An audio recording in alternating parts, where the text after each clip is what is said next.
Well, there's no question of the presence of Prabhupada is different. I mean, they're both the same. The Vani and the Vapu is the same, but when you meet Prabhupada physically, it's a powerful experience. But it's nothing like meeting anybody else who's not as powerful as Prabhupada. But so it's like when we were around Prabhupada, all of us have problems. We all have anxieties and problems. When you were with Prabhupada, you had no problems. That was the aura that surrounded Prabhupada. Your anxieties were gone. You're just around Prabhupada and you could feel it.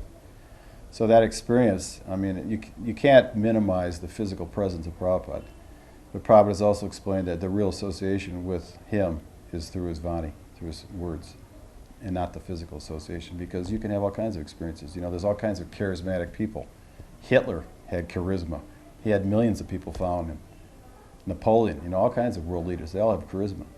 But the real thing is to associate with the spiritual master by his words. That's the real association. Because the physical association, it's here for some time and then it's gone. So how many got it? Very few.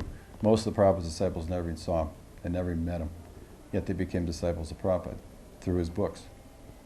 So even if I hadn't met Prabhupada, I still would have become a devotee because I read his books. And it actually took me 2 months.